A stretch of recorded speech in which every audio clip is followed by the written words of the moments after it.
বন্ধুরা, আমি রেহান, তোমাদের ট্রাভেল উইথ রেহানে স্বাগত। আমি যাচ্ছি এখন গিরিশ্বরী মন্দিরে, তোমাদের সাথে পুরো ব্লগটা শেয়ার করছি। দেখো, বেরিয়ে পড়লাম বাড়ি থেকে আর যাচ্ছি গিরিশ্বরী মন্দিরের দিকে।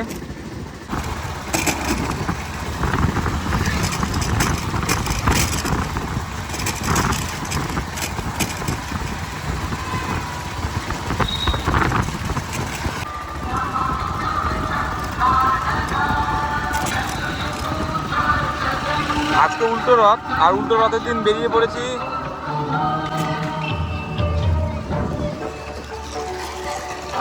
গিরিশ্বরী মন্দির যাওয়ার উদ্দেশ্যে।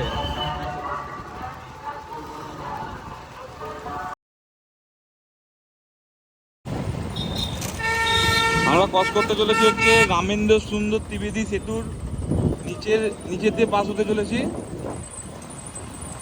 আর সোজা চলে যায় খাগড়া। বহরমপুরে সবাই খাগড়ার নাম অবশ্যই শুনেছো। আর আমরা চলে যাব বাঁদিক দিয়ে গঙ্গাধার রাস্তা হয়ে লালবাগের দিকে।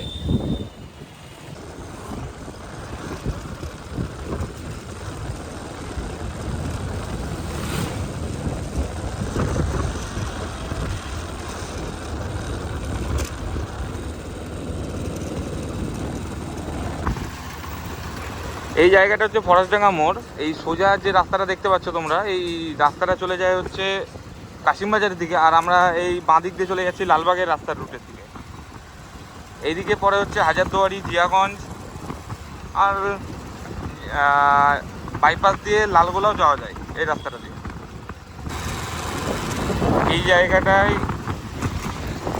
এটা হচ্ছে নতুন গ্রাম মোড়, আর বাঁ সাইডে যে জায়গাটা আছে ওটা হচ্ছে ওয়াটার পার্ক। ওয়াটার পার্কে একটা ভিডিও আসবে তোমাদের কাছে, সেটাও শেয়ার করবো তোমাদের সবার কাছে। প্রায় 10-12 দিন পরই আসবে সেই ভিডিওটা। আর এখন যাচ্ছি আমরা হচ্ছে লালবাগের দিকে। লালবাগ দিয়ে নৌকা পার হয়ে যাব হচ্ছে গিরিশ্বরী মন্দির, ডাহাপাড়া ধাম। আমরা পার করবো এখন লালবাগ সদরঘাট, নামছি ঘাটের দিকে।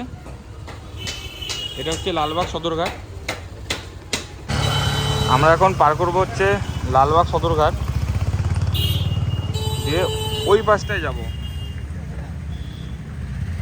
এই যে নৌকা সামনে,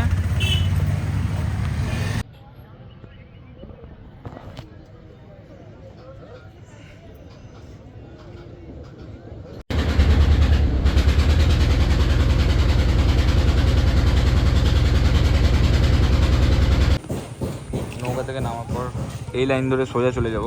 এই জায়গাটার নাম ঠিক জানি না, এখান দিয়ে সোজা গেলেই পড়বে ডাহাপাড়া ধাম। চলো তোমাদের দেখাচ্ছি।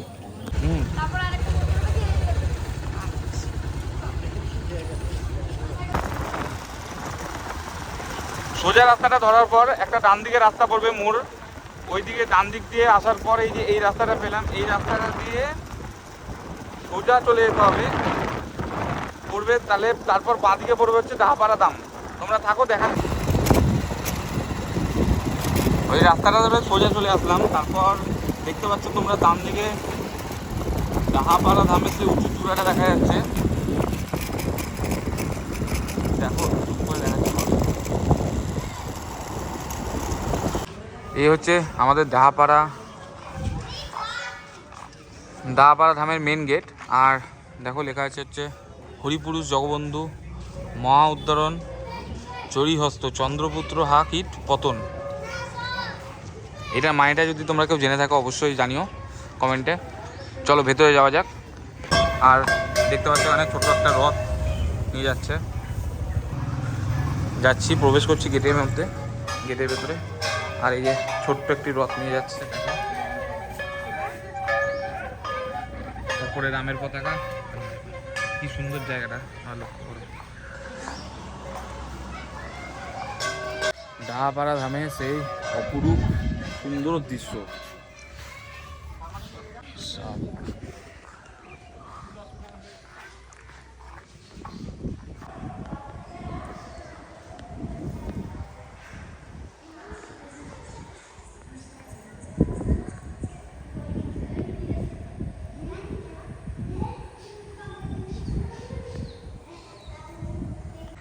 তোমাদের একটা দৃশ্য দেখাচ্ছি, দেখো।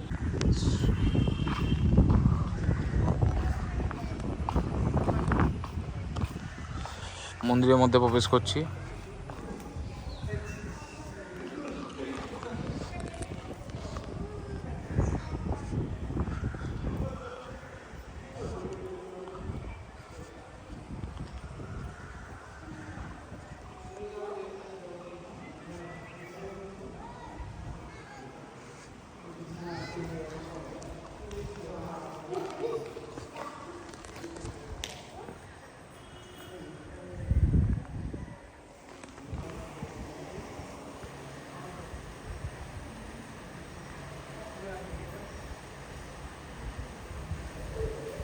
এনার নাম হচ্ছে নাম জগৎবন্ধু, জন্ম হচ্ছে মহেন্দ্রক্ষণ।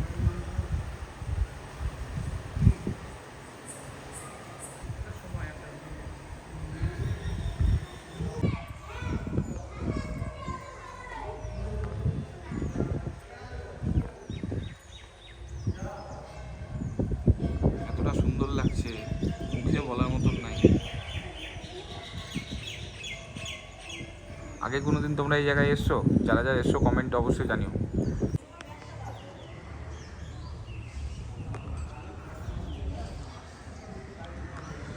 মন্দিরে পাথর কেটে কেটে বানিয়েছে, খুব সুন্দর লাগছে। সব পুরোটা মার্বেলের পাথর কেটে বানানো হয়েছে। পেছনে একটা গেট দিয়ে ঢোকার পর দেখতে পাচ্ছ এখানে অনেক সমাধি আছে।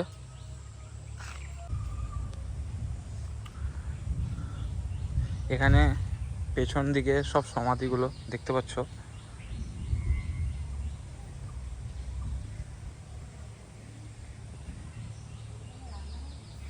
সবার প্রত্যেকটা সমাধির সামনে লেখা আছে।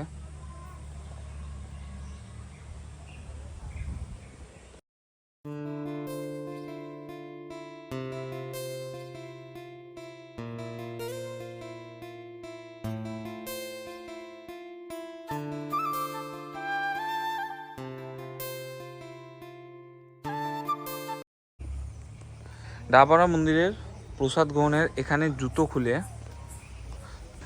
মন্দিরের পেছন দিক দিয়েছে, ওইখানটায় জুতো রেখে, আর এখানে প্রসাদ গ্রহণের ব্যবস্থাও আছে, দেখাচ্ছি তোমাদেরকে।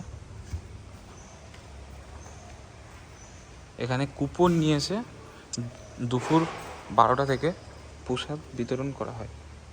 অনেক বড় জায়গা দেখতেই পাচ্ছ।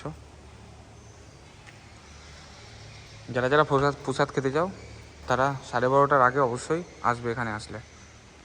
ডাহাপাড়া ধামে সেই অসাধারণ দৃশ্য তোমরা দেখতে পাচ্ছ। পেছনে মেঘ করেছে আর সামনে দেখো কি অপরূপ সুন্দর লাগছে।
গেল বেরিয়ে যাচ্ছি ডাহাপাড়া ধাম থেকে। এখন যাব কিটেশ্বরী, বাইরের দিকে বেরিয়ে যাচ্ছি।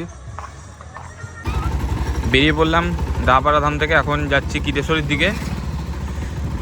রাস্তাটা সেরকম খুব একটা ভালো না, ওর জন্যই টাইম লাগছে যেতে। ডান সাইডে পড়ছে হচ্ছে ডাহাপাড়া রেল স্টেশন। হচ্ছে দাহাপাড়া রেল স্টেশন। সোজা চলে যাচ্ছে হচ্ছে কিটেশ্বরী। এদিক দিয়ে এই রাস্তাটা সোজা চলে যাচ্ছে হচ্ছে কিটেশ্বরীর দিকে। চলে এসেছি আমরা কিটেশ্বরী মন্দিরে। আর ঢুকছি কিছু, দেখছো তোমার সামনে এত কাদা, এই কাদা পার করে আজকে রাস্তাটা খুবই খারাপ ছিল, দেখতেই পাচ্ছ। আর ঢুকছি হচ্ছে কিটেশ্বরী মন্দিরে। এটা হচ্ছে মা কিটেশ্বরী মন্দির।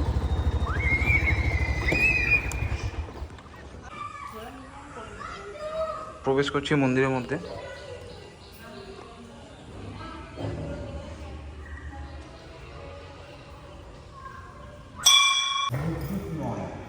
কপাল নয়, ভীষণ বিকৃত হয়ে গেছে। কেউ মুকুট বলে, কেউ কপাল বলতাম না, সেটা হচ্ছে কপাল খুলিটা। এই হচ্ছে সেই শিলা। এই শিলাকে কেন্দ্র করে এই মন্দির প্রতিষ্ঠা করে গেছেন নাটোরের রানী ভবানী। নাটোর পূর্ববঙ্গে জানা নকশার মধ্যে মাকে দেখতে পাচ্ছেন তিন রানী জিহ্বা নকশাতে। বাকি যে নকশা দেখছেন এটা কিন্তু লতা পাতা ফুল নয়, এই নকশাটা হচ্ছে বৌদ্ধ তন্ত্রের শ্রীযন্ত্র। প্রাচীন যুগে এখানে একটা সময় বৌদ্ধ তন্ত্রের প্রভাব ছিল, তিব্বতী তান্ত্রিকের। এই নকশা আপনি তারাপীঠে পাবেন, বাংলাদেশে পাবেন। এবার মাঝে যে খিলানটা দেখছেন, খিলান ফোকটা পাঁচটা, এটা খুব সুন্দরভাবে দেখুন। এটা কিন্তু সম্পূর্ণ ইসলামিক আর্কিটেকচার, মুসলিম স্থাপত্য। আর এই হল আমাদের হিন্দু স্থাপত্য, যাকে আমরা আট চালা বা বাংলা চালা। তাহলে বৌদ্ধ, ইসলাম, হিন্দু। বাইরে বেরিয়ে মাইন মন্দিরের চূড়াটাকে লক্ষ্য করবেন, চালটা দেখবেন এইরকম। এখানে আবার তিনটে ধরুন, চার চালাটা হলো হিন্দু, পেটটা ইসলাম, আর অর্ধঘরটা হচ্ছে প্যাকোড়া, নেপালের তিব্বতের মতো। অদ্ভুত একটা ইতিহাস রানী ভবানী দিয়েছে। রানী ভবানী এই মূর্তি রক্ষা করে গেছে। এই হচ্ছে মা কিটেশ্বরী মূল মূর্তির ছবি। এটা নিরাপত্তার প্রয়োজনে মূর্তি বাইরে থাকে, এই মূর্তি মন্দির চত্বরে থাকে না। পৌষ মাসের মঙ্গলবার, চারটে মঙ্গলবার দুপুর 2টো থেকে সন্ধ্যে পর্যন্ত যদি কোনোদিন আসতে পারেন, তাহলে এই মূর্তি আপনাদের দর্শন হবে শিলার উপরে রাত বেশি। ওই সময় আমাদের উৎসব চলে, মেলা বসে, প্রচুর লোকের ঘন্টা নেই, এক ঘন্টা থেকে মতো মাকে রাত বেশি বের করা হয়। এই মূর্তির গুরুত্ব কি, কেন রানী ভবানীকে নিরাপত্তার ব্যবস্থার মধ্যে রেখে গেলেন? এবার এই যে মুখমণ্ডল দেখুন, এখানে এখানে ভগবান বৌদ্ধের ছোঁয়া আছে মুখের আদলে। একটা সময় এখানে বৌদ্ধ কালচার ছিল। এই হচ্ছে ইতিহাস। এটাও মা।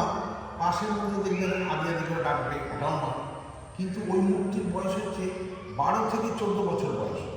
এবার স্বাভাবিক কারণে ওই মূর্তিটার ঐতিহাসিক গুরুত্ব নাই, তাই তালার উপর ভরসা করে আছে। এটার ঐতিহাসিক গুরুত্ব আছে, ব্যবস্থার মধ্যে আছে মা দুটো। এই হচ্ছে আমরা কিটেশ্বরী মাতার মন্দিরে ঢুকে পুজো দেওয়া হলো। এবার যাব হচ্ছে কিটেশ্বরী মন্দির আদি মাতার মন্দিরে। চলো চলো ভেতরে চলো। দক্ষ যজ্ঞের সময় যখন শিব সতীকে নিয়ে ঘুরে বিষ্ণু সুদর্শন চক্রে 51টি খণ্ড হয়। এখানে পড়েছিল 51 খণ্ডর এক খণ্ড কিরিট কণা। কিরিট কথার অর্থ হচ্ছে কপাল সহ মুকুট। যেটা মায়ের মূর্তি দেখছো, এই মূর্তির তলায় ঢাকা। ব্রহ্মশিলা দেখবার সব জায়গাতেই ঢাকা। নলাটেশ্বরী যাও, কালীঘাট যাও, তারাপীঠ যাও, সবই কিন্তু মূর্তি দিয়ে এবং কাপড় দিয়ে আচ্ছাদন দেওয়া থাকে। স্নানের টাইমে দর্শন হবে। আমাদের এখানে মাকে স্নান করানো হয় প্রত্যেক অমাবস্যায় সকাল 10টা থেকে 11টার মধ্যে। সে সময় যদি কেউ আসে, পুরো ব্রহ্মশিলাটা দর্শন করা যায়। এই যে এই ছবিটা দেখছো, এটা হচ্ছে মায়ের কিরিটের ছবি। এটা মুকুটের অংশ, এটা কপালের অংশ। এর উপরে মায়ের মূর্তিটা পাওয়ানো আছে। প্রাচীন মন্দির যেটা ছিল সেটা এখানেই ছিল 1500 বছরের পুরনো। অত পুরনো তো টিকে থাকে না। ভেঙে যাওয়ার পর এটাকে বাংলার 1397 সালে পূর্ণ সংস্কার করা হয়। ওই কারণে আদি মন্দির বলে লেখা আছে। আর তোমার এখানে শিব মন্দির ছিল 107টা, বেশিরভাগই ধ্বংসগ্রস্ত। তখন অবশ্যই এভাবে মাকে স্নান করানো হয়। মেয়েরা শাড়ি পরে, ছেলেরা শাড়ি পরে মাত্র স্নান করতে পারে।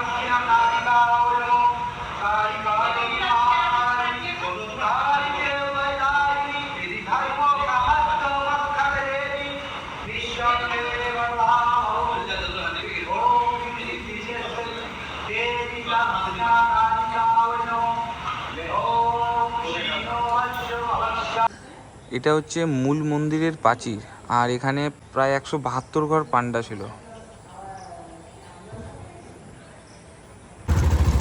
গ্রামের মধ্যে দিয়ে ঢুকছে হচ্ছে গুপ্ত মন্দিরে।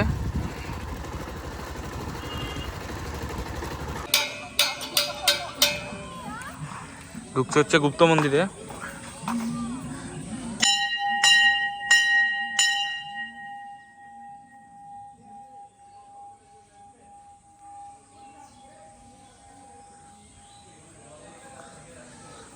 মন্দির এখন খোলা নেই, দেখাচ্ছি।